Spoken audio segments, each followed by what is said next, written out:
Don't forget to subscribe for regular video updates. Diana's secret letters that changed lives. Diana was an ordinary mother who valued closeness with her children more than royal protocol. She had a lot of fun with them in amusement parks, unfazed by the presence of photographers. She allowed them to bury her in the sand, ride attractions together, laugh, and have secrets. Bending her knees to be at eye level with her children, Diana became the first in the royal family to do so.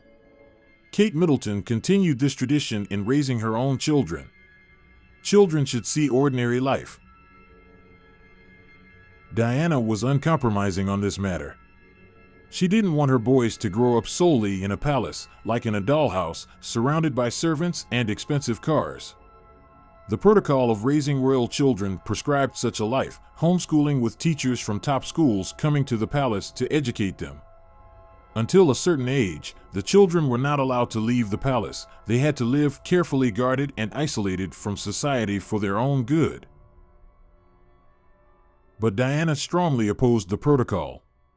She believed that in order to become real people, princes needed to see and experience real life.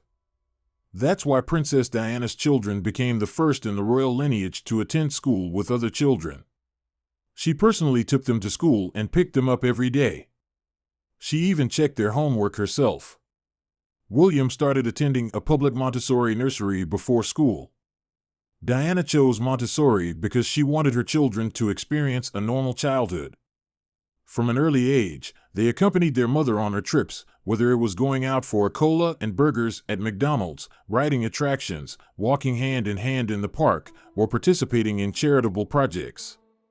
The princes knew and saw the lives of poor and sick children, learning to help and empathize. Diana wanted to raise kind and humble children, fearing that palace life would inflate their egos and make them callous. That's why she constantly took the children to visit orphanages and shelters for the homeless, exposing them to impoverished areas. To prevent them from thinking they were better than other children who were not as fortunate to have parents, a home, or even food. As a teenager, Prince William even spent a night on the streets to experience the life of the people they were helping.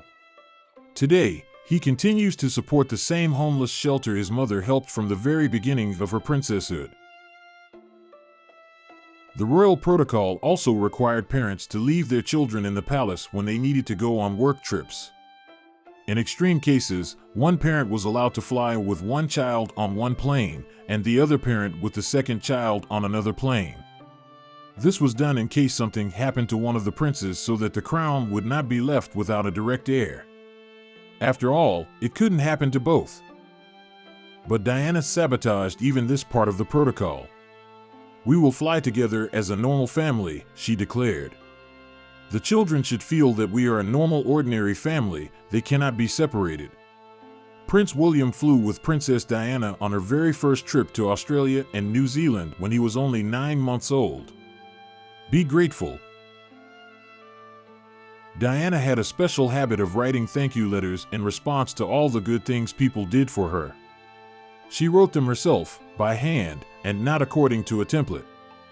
Usually, royal palaces have entire departments of secretaries who write responses to letters and greetings, but Diana didn't have such secretaries. After her wedding, she sat down at a table for several days to respond to tens of thousands of letters and postcards sent to the palace from all over the world. She inherited this habit from her father. "Every Christmas and birthday, my father made us sit down, and we had to write thank you letters within 24 hours, the princess recounted.